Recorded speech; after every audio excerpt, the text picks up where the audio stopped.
제목을 한번 같이 읽겠습니다. 시작. 세상이 나를 미워할 때. 저희가 지금 강해 설교로 쭉 본문을 따라서 설교를 하고 있기 때문에 제가 이 설교를 하지, 저보고 본문을 골라서 설교를 하라 그러면 웬만하면 피하고 싶은 본문이 오늘 본문입니다. 이것이 강해 설교의 또 유익이기도 하지요. 우리가 피하고 싶은 본문도 대면해야 되는 유익 말이죠. 오늘 본문 18절 19절 말씀이 그 이유인데요. 제가 한번 읽어드리겠습니다. 세상이 너희를 미워하면 너희보다 먼저 나를 미워한 줄을 알라. 너희가 세상에 속하였으면 세상이 자기의 것을 사랑할 것이나 너희는 세상에 속한 자가 아니요 도리어 내가 너희를 세상에서 택하였기 때문에 세상이 너희를 미워하느니라. 여러분 미움 받고 계십니까? 세상에서 미움을 받고 계십니까? 오늘 본문 전에 14절에서 예수님이 자기의 말을 행하는 그 제자들을 향하여 친구다 그랬습니다. 그리고 오늘 우리가 읽지 않았지만 16장 1절에 시험에 들지 않기 위해서 내가 미리 이 말을 한다. 있잖아. 세상이 나를 미워한 것처럼 너희도 미워할 거야 라고 말씀하고 계신 것입니다. 세상이 나를 미워할 때 우리는 어떻게 해야 하며 무엇을 깨달아야 할까요? 첫 번째로 세상이 나를 미워할 때 사실 현실적으로는 슬프죠. 힘들죠. 어렵죠. 그런데 슬퍼할 일이 아니라 기뻐해야 한다라는 것입니다. 왜요? 오늘 본문이 우리가 읽은 대로 그것이 내가 세상에 속한 자가 아니라 하나님에 속한 자구나 하는 것의 증명이기 때문입니다. 우리가 세상의 소유가 아니라 하나님의 소유라는 증거이기 때문입니다. 세상에는 두 종류의 사람이 있어요. 세상에 속한 자와 하나님께 속한 자예요. 그리고 이 세상에 속한 자는 하나님에 속한 자를 미워한다라고 예수님이 말씀하고 계신 겁니다. 왜요? 세상은 빛을 싫어하기 때문입니다. 세상은 어두움이기 때문입니다. 그럼 초대교회 성도들은요, 이 복음 때문에 양쪽에서 핍박을 받았어요. 유대교로부터도 핍박을 받고 이 로마로부터 세상으로부터도 핍박을 받았습니다. 제가 이 숫자를 하나 띄워드릴 텐데 이 숫자가 뭘 의미하는지 한번 추론을 해보십시오. 2021 13 12 125. 혹 여러분 마음속에 저는 예수님 믿어도 별로 핍박 없던데요. 이렇게 생각하시는 분들이 계실지 모르겠습니다. 그렇습니다. 우리 대한민국에서 웬만하면 예수 믿는다고 누가 핍박하지는 않죠. 그렇다고 세계가 다 그런 것이 아닙니다. 이 숫자는 바로 이 오픈도어 선교회라는 이 세상에 핍박받는 그리스도인들을 위한 선교 단체의 보고서에 따르면 2021년 보고서죠. 매일 전 세계적으로 13명의 기독교인이 믿음 때문에 죽임을 당한다고 합니다. 여러분 오픈도어 선교의 이 보고서, 제가 참 여러 보고서들을 찾아보려고 노력했는데요. 이 오픈도어 보고서가 제일 보수적이고 확인된 사실만 명시하고 있더라고요. 확인된 것만 매일 오늘도 13명의 그리스도인들이 믿음 때문에 죽임당한다는 거예요. 매일 12개의 교회 건물이 공격을 받고요. 매일 12명의 기독교인이 부당하게 체포되거나 투옥되고 있고 5명이 납치되고 있다고 합니다. 제가 찾아본 어떤 다른 선교단체는요, 매년 약 10만 명이 순교하고 있다라는 통계도 있습니다. 그건 좀 추측적인 조사 같아요. 이 구체적인 데이터로서 오픈도어 선교회가 보고하고 있는 전 세계 2021년 전 세계 순교자 수는 4,761명인데요. 작년 2020년에 비해서 60%가 증가한 숫자고요. 2019년에 4,305명이 기록이었는데 그 기록을 깬 숫자라고 합니다. 우리는 이렇게 편하게 신앙생활 하는데 아프리카에서 10명 이 기독교 총 숫자 순교자 중에 10명이 아프리카에서 사망했고 나머지는 아시아에서 사망을 했는데 그중에 2021년에는 나이지리아에서 순교한 숫자가 3,530명으로 세계 1위를 차지했다고 합니다. 아마 북한은 너무 폐쇄적이기 때문에 북한의 그 통계는 이들이 잡을 수 없었기 때문이 아닐까 하는 생각도 드는데요. 이 기독교 박해가 가장 심한 나라 10나라를 이렇게 말하고 있더라고요. 제가 이 나라를 굳이 여러분께 말씀을 드리는 이유는 이 나라들을 위해 기도해 주십사 하는 겁니다. 1위가 우리 조국 대한민국의 동족인 북한입니다. 2위가 아프가니스탄이고요. 3위가 소말리아, 4위가 리비아, 5위가 파키스탄입니다. 6위가 에리트레아, 7위가 예멘, 8위가 이란, 9위가 나이지리아, 10위가 우리가 파송한 선교사가 있는 인도입니다. 여러분, 박해 없는데요. 이렇게 생각하시면 우리는 세계를 너무 모르는 겁니다. 지금까지 예수님 오신 이후에 예수님 때문에 복음 때문에 순교한 순교자들의 절반이 20세기에 일어난 순교라고 합니다. 최근 1세기 안에 순교한 숫자가 지금까지 총 순교한 숫자의 반 이상이라고 합니다.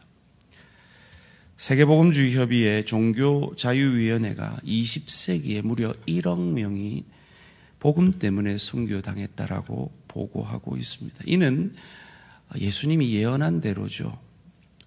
요한이 쓴 또 다른 서신인 요한 1서 3장 13절이 이렇게 말합니다. 형제들아, 세상이 너희를 미워하여도 이상히 여기지 말라. 우리는 이렇게 편하게 신앙생활을 하는데 고난당하고 있는 그 성도들이 있다는 것 기억하시고 여러분의 기도 가운데 이 고난당하고 있는 지역에서 신앙생활하고 있는 약 3억 6천만 명의 기독교인들을 위해 기도하는 저와 우리 모든 성도님들 되시기를 주님의 이름으로 축원합니다. 김연아 선수에게 어느 기자가 올림픽 금메달을 딴 이후에 이렇게 물었대요. 김연아 선수 특별히 그동안 가장 힘든 때가 언제였습니까? 라고 말이죠. 그때 김연아 선수가 아주 성의 없이 이렇게 대답을 했대요. 글쎄요, 뭐 특별히 딱히 그런 날이 없는데요. 기자가 너무 기분이 나빴대요. 그런데 그 뒤에 나오는 말에 뒤통수를 맞은 것 같았대요. 매일 힘들어가지고요. 그랬답니다. 그래요. 금메달을 따는 것 힘듭니다. 그런데 세상이 주는 금메달에 비하지 않는, 비교할 수 없는 하늘나라의 상을 받는 이 일은 특별히 어떤 지역에서 그 신앙을 지켜낸다는 건 그보다 더 어려운 일일 수 있음을 기억하므로 우리는 그들을 위해서 기도해야겠습니다. 그들이 핍박받는, 미워함을 받는 이유를 오늘 본문 25절에서 이렇게 이야기합니다. 그러나 이는 그들이 율법에 기록된 바 그들이 이유 없이 나를 미워하였다 한 말을 응하게 하려 함이라. 그들이 핍박받는 데는 이유가 없었습니다. 다른 말로 하면 그리스도인들이 세상의 핍박을 받을 때는 이유가 없어야 한다라는 것입니다. 많은 직장인들이 착각을 한대요. 내가 상사한테 핍박을 받는 건 내가 이 회식 자리에서 상사가 주는 술을 거절했기 때문일 거야. 이렇게 착각을 한대요. 그럴 수도 있지만 대부분 핍박을 받고 있는 이유는 그 기독교인이 일을 제대로 못해서래요. 착각하지 말아야 합니다. 세상이 이유 없이 핍박하는 것과 내가 미움을 받을 만한 짓을 하고 핍박받는 것 다른 것입니다. 성경은 말합니다. 그리스도인들은 세상에서 미움 받을 때 그 어떤 이유도 없어야 한다라고요. 그 요양병원의 그 부덕한 목사, 장로, 권사, 집사 같은 이유로 미움 받아서는 안 된다라고요. 이유 없이 복음이라는 이 이유, 예수라는 이 이유만으로 우리는 핍박받아야 한다라는 것입니다. 베드로 사도도 그것을 베드로전서 4장 14절에서 16절에서 이렇게 가르쳐 줍니다. 너희가 그리스도의 이름으로 치욕을 당하면 복 있는 자로다. 복 있는 자로다. 영광의 영 곧 하나님의 영이 너희 위에 계심이라. 너희 중에 누구든지 살인이나 도둑질이나 악행이나 남의 일을 간섭하는 자로 고난을 받지 말려니와. 만일 그리스도인으로 고난을 받으면 부끄러워하지 말고 도리어 그 이름으로 하나님께 영광을 돌리라. 아멘이십니까? 아멘입니다. 아멘입니다. 그래요. 우리가 받는 고난은 이 복음 외에는 없어야 한다는 겁니다. 다니엘이 그러하였습니다. 다니엘서 6장 4절 5절이 말합니다. 이에 총리들과 고관들이 국사에 대하여 다니엘을 고발할 근거를 찾고자 하였으나 아무 근거, 아무 허물도 찾지 못하였으니 이는 그가 충성되어 아무 그릇됨도 없고 아무 허물도 없음이었더라. 그들이 이르되 이 다니엘은 그 하나님의 율법에서 근거를 찾지 못하면, 말씀에서 근거를 찾지 못하면, 복음에서 근거를 찾지 못하면 그를 고발할 수 없으리라 하고, 세상이 이유 없이 나를 핍박할 때 그것을 통해 하나님이 영광 받으시고 하나님의 일이 이루어짐을 믿으시고 기뻐할 수 있는 저와 우리 모든 성도님들 되시기를 주님의 이름으로 축원합니다. 그리고 세상으로부터 절대로 다른 이유로 핍박할 틈을 주지 마시기를 주님의 이름으로 축원합니다. 두 번째로, 세상이 나를 미워할 때 어떻게 해야 하며 무엇을 깨달아야 할까요? 만약 내가 나보다 앞서가는 진리의 사람을, 말씀의 사람을 까닭 없이 시기하고 미워하고 핍박하고 있다면 나는 오늘 본문이 말하는 세상이 되는 것임을 두렵고 떨림으로 깨달아야 할 것입니다. 우리는 세상의 소유가 아니라 하나님의 소유임이 증명되는 것이 세상이 우리를 핍박하는 것이라 했습니다. 그런데 참 감사하게도 하나님은 그 핍박의 길, 그 십자가의 길을 우리 혼자 걷지 않게 하셨다는 겁니다. 이어지는 20절이 이렇게 말합니다. 내가 너희에게 종이 주인보다 더 크지 못하다 한 말을 기억하라. 사람들이 나를, 예수를 핍박하였은즉 너희도 박해할 것이요. 내 말을 지켰은즉, 그러나 내 말을 지키는 사람도 있다. 그러니 너희도 너희의 리더들의 말을 지킬 것이라. 너희에게 말씀을 전하는 자의 말을 지킬 것이라. 우리에게 가르쳐 주고 있습니다. 여러분, 한국 기독교의 가장 선한 문화 중에 하나는 목회자를 참 하나님처럼 귀히 여기고 섬긴다라는 것입니다. 참 성경적이고 귀한 문화입니다. 그런데 그것에만 그쳐버리면 오늘 인터넷상에서 방송으로 비난받는, 소위 말해 목사가 분명히 말씀에 어긋나 있음에도 불구하고 목사님이기 때문에, 우리 목사님이기 때문에 나는 무조건 우리 목사님 편이야 라는 그릇된 기독교를 만들어 낸다라는 것입니다. 목회자의 말에 순종하고 그 설교에 두렵고 떨림으로 받는 것, 그건 성경적이고 귀한 일입니다. 그것이 하나님의 말씀대로라면 우리는 그러해야 합니다. 오늘 말씀도 그것을 이야기하고 있습니다. 그러나 그것을 뛰어넘어서 누가 하나님의 말씀을 하든지 간에 그것을 하나님의 말씀으로, 하나님이 주시는 말씀으로 받을 수 있어야 한다는 겁니다. 그래서 우리가 남편들이 가장 오해하는, 아내들이여 남편들에게 복종하라 하는 이 말을 하기 전에 피차 복종하라는 그 말씀을 주신 것을 간과하지 말아야 하는 것처럼 목회자에 대한, 그리고 목회자가 전할 말씀에 대한 존중을 가져야 함에도 불구하고 그것을 뛰어넘어서 목회자가 아닐지라도 내게 하나님의 말씀을 전해주는 그를 존중하고 그의 말을 받아야 한다라는 것입니다.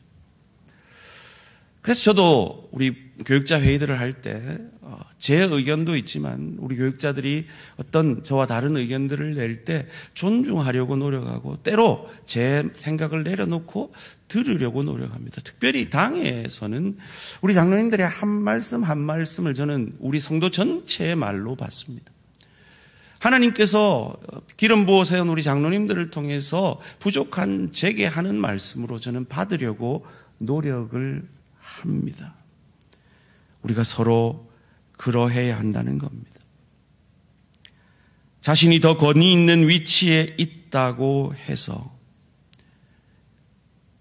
하나님의 말씀에 합당하지 않은데도 그것을 강요해서는 안 됩니다. 혹은 내 마음에 맞지 않다고, 내 생각에 맞지 않다고 해서 하나님의 말씀에 합당한 그 선포를 외면해서도 안 된다라는 것입니다. 그렇게 하면 그건 세상이 되어버린다는 거예요. 세상은 기득권을 가지고 있습니다. 그리고 그 기득권은 좀채 새로운 사람들에게 내놓으려 하지 않는 것이 세상의 기득권입니다. 여러분, 미국의 half and half, 반흑인인 오바마 대통령이 될 때까지 미국은, 그 열린 나라라고 하는 미국은 백인 외에 대통령이 된 적이 없었습니다. 그만큼 세상이 쥐고 있는 기득권은 강한 거예요. 지금도 미국 정치의 대부분은 앵글로색슨, 저 영국계 미국인들이 대부분입니다. 많이 좋아졌죠. 그런데 세상의 기득권은 쉽게 놓아지지 않는다라는 겁니다. 그것이 세상입니다. 그런데 그 세상의 원리와 우리 교회가 똑같다면 그건 우리가 세상이 되어버리는 거예요. 다른 말로 하면 내가 교회 생활 오래 했다고, 내가 우리 교회의 중직이라고 새로운 성도들에게 그들이 일할 수 있는 장을 열어주지 않는다면, 내가 가진 기득권을 내어놓지 않는다면 우리가 세상이 되어버릴 수 있다는 겁니다.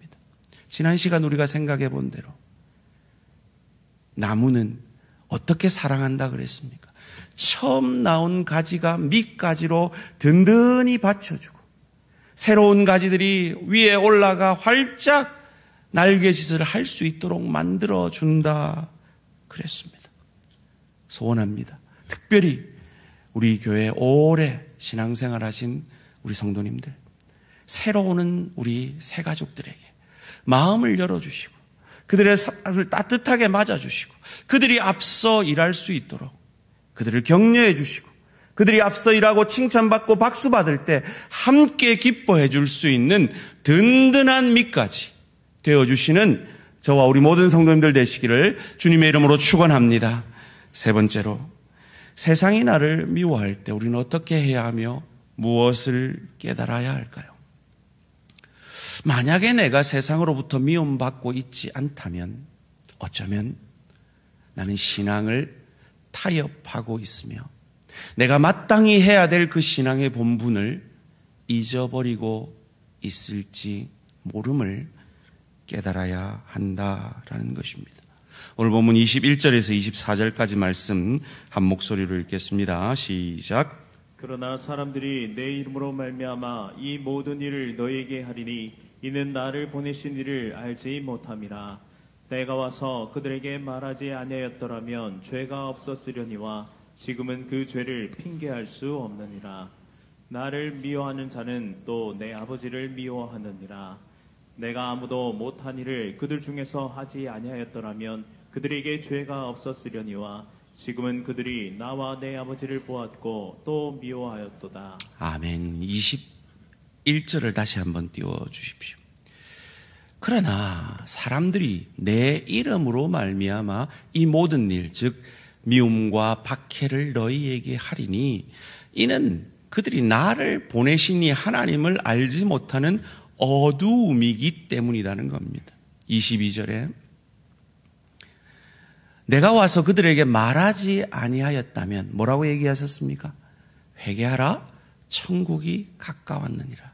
너희가 기다리는 메시아가 와서 천국을 완성할 때가 가까웠다라고 말하지 아니하였다면 그들이 죄가 없었으려니와 지금은 그 죄를 메시아가 온 지금에 그들의 죄를 핑계할 수 없게 되었다라는 것이죠. 23절에 나를 미워하는 자는 그러니까 나를 보낸 내 아버지를 미워하는 것이요. 24절에 내가 아무도 못한 일. 이게 뭡니까? 성육신의 사건. 하나님이 인간이 되신 그 사건. 우리의 죄짐을 짊어지시는 세례받으시는 사건. 내 죄를 내가 늘 지는 그 시험을 나 대신 이겨주시는 그 시험의 사건. 그리고 곧 지금 이 말은 체포되기 몇 시간 전에 하는 말씀이시거든요. 이제 곧 십자가에 달려 죽어질 그 일. 그리고 사흘 만에 부활하여서 예수를 저주할 자라, 자기 죄 때문에 죽은 자라 아니하고 내 죄 때문에 죽은 나의 주 나의 하나님으로 고백하는 그를 하나님의 자녀로 삼아내는 그 아무도 못한 일을 그들 중에서 하지 아니하였더라면 그들에게 죄가 없었으려니와 지금은 그들이 나와 내 아버지를 보았고 또 미워하였도다. 그 메시아를 믿지 않고 미워하기 때문에 그들은 죄를 정죄받고 핑계할 수 없게 되었다라는 것입니다. 정리해 보면 이렇습니다. 왜 내가 세상으로부터 미움받고 있지 않다면 나는 타협하고 있을지 모르는 것일까요? 예수님이 이 세상에 오셔서 그 구속의 사역을 이루심으로 인간의 죄가 드러났고 핑계할 수 없게 되었기 때문에 세상은 필연적으로 하나님의 사람들을 미워하게 되어 있기 때문이라는 겁니다. 그리고 이어지는 본문 가운데 성령을 말씀하신 이후에 27절 말씀을 우리에게 주십니다. 너희도 처음부터 나와 함께 있었으므로 증언하느니라. 여기서 원문에 보면 증언하느니라가 아니라 증언하여야 하느니라입니다. 그렇게 증언하여야 하느니라 이렇게 넣고 27절 함께 읽습니다. 시작. 너희도 처음부터 나와 함께 있었으므로 증언하여야 하느니라. 아멘. 여러분 이번 설에 증언하셨습니까? 여러분의 믿지 않는 일가 친척들에게 복음을 증거하셨습니까?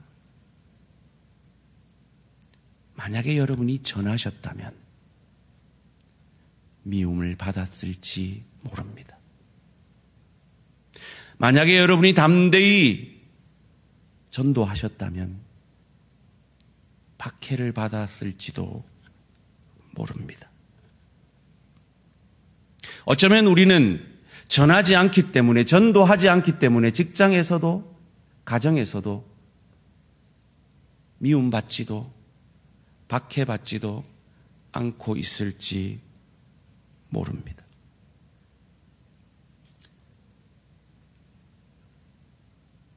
전도해야 합니다.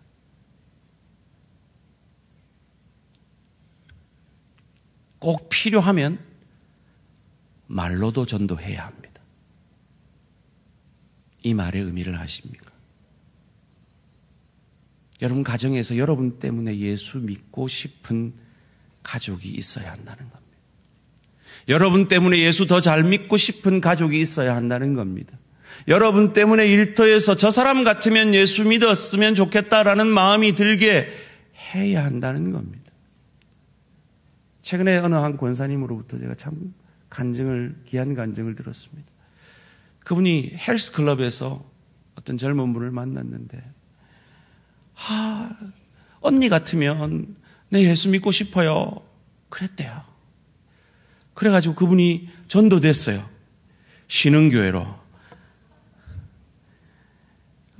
신흥교회 옆에 사시는 분이라서 제가 다음에 신흥교회 목사님 만나면 꼭 이렇게 한 명 보내달라고 할 예정입니다.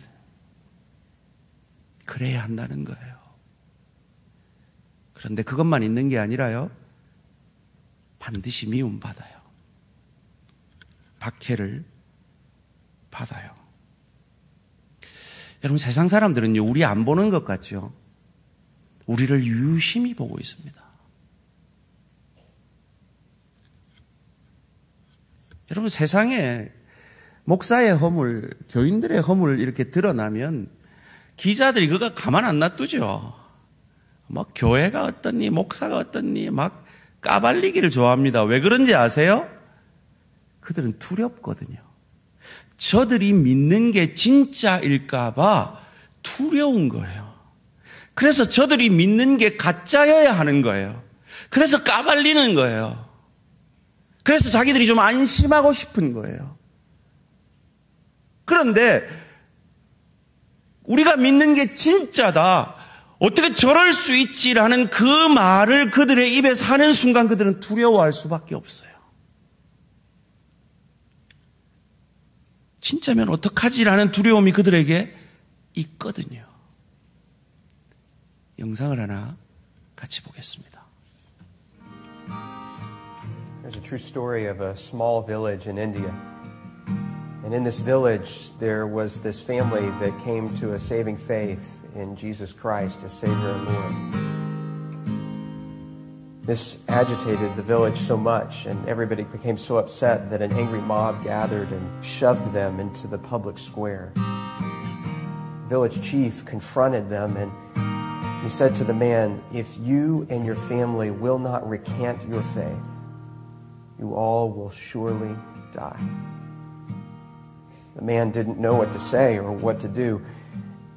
And so the only thing that came to mind for him were the words of a song that he himself had composed when he had first surrendered his life to God. And so he began to sing, "I have decided to follow Jesus. No turning back, no turning back." And with that, horrifically, his children were killed. I have decided to follow Jesus. I have decided to follow Jesus. I have decided to follow Jesus. No turning back, no turning back.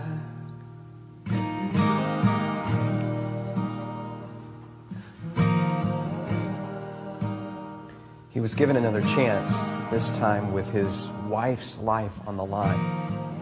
And yet he continued to sing, "Though none go with me, still I will follow. No turning back, no turning back." Though none go with me, still I will follow. Though none go with me, still I will follow. Though none go with me, still I will follow. No turning back, no turning back.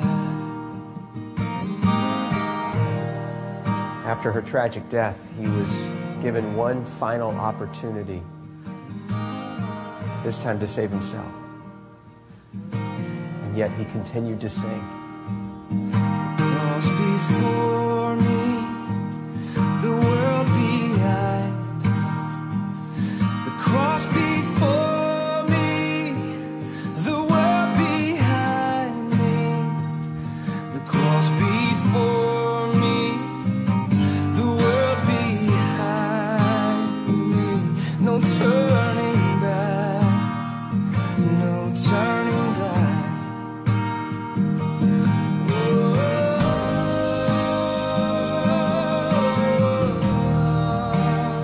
Even though that man and his family died on that day, something remarkable happened. A seed was planted in the heart of that village chief, a seed that began to grow over time, and eventually he called the community together in that very same neighborhood, in that very same square, and he renounced his former faith and declared his allegiance to Jesus Christ. And a celebration broke out in that moment, and the gospel began to flourish and to grow in that community, not just in that village, but across the whole region, because they had seen real faith, and they knew the true character of God because of a family that believed and sacrificed even under the penalty of death. No turning back.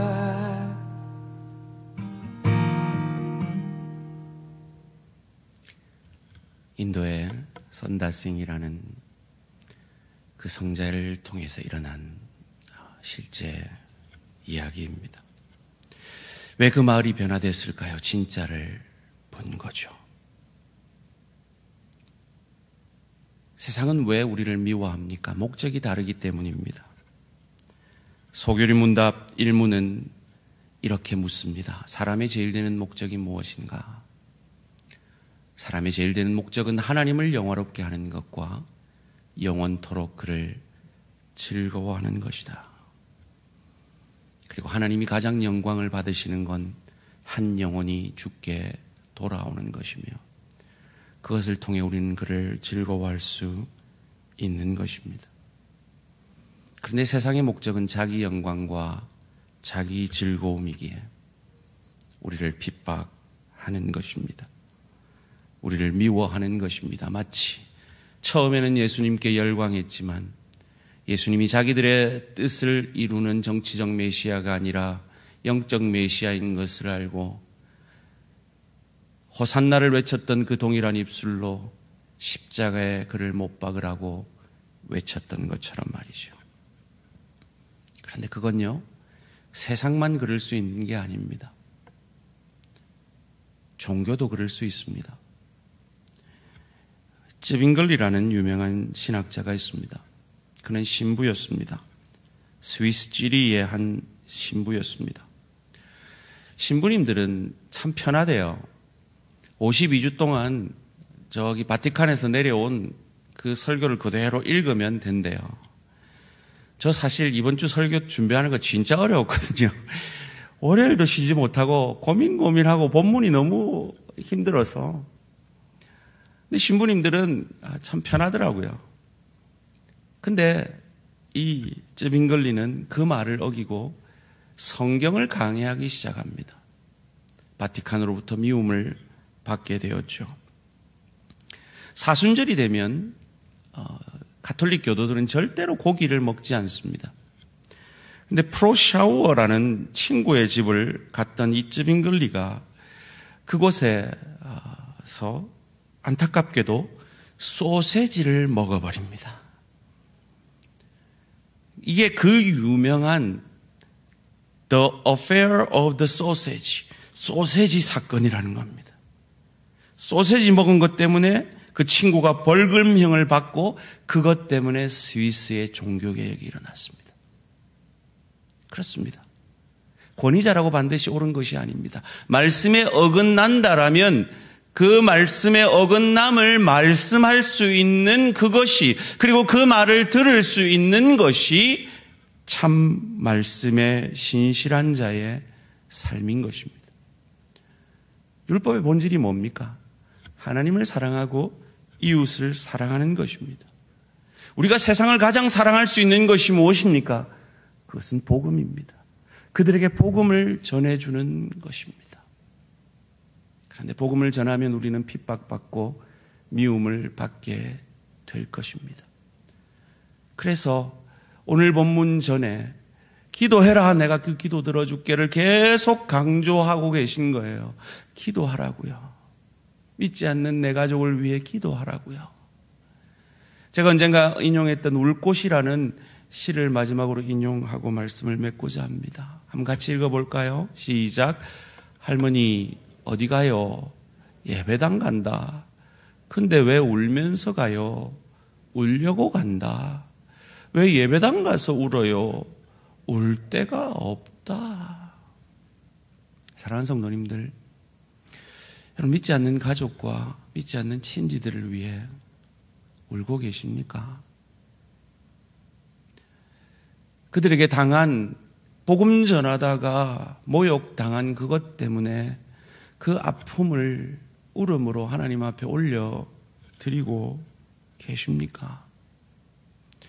여러분 예수 믿는 것 때문에 핍박받고 계십니까? 기쁨의 눈물을 흘리셔야 합니다. 그런데 혹 핍박받고 있지 않으십니까? 슬픔의 눈물을 흘리셔야 합니다. 내가 복음 전하지 않았던 그것 때문이라면 그것 때문에 아픔의 눈물을 흘리셔야 합니다. 예수님처럼 되기 위해서 울어야 합니다. 아, 내게 핍박이 있다면 내가 예수 믿어서 이런 핍박받았다, 억울하다, 이런 눈물이 아니라 아, 내가 세상에 속한 자가 아니라 하나님께 속한 자군요 라고 기쁨의 눈물을 흘리실 수 있어야 합니다. 여러분이 하나님의 말씀을 맡은 자를 미워하고 그를 순종하지 않고 있다면 그것이 목회자이든 그것이 그 누구든 간에 바른 말을 하고 말씀에 맞는 말을 하고 있는데 그것을 거부하고 있다면 그런 나를 위해 슬퍼 울어야 합니다.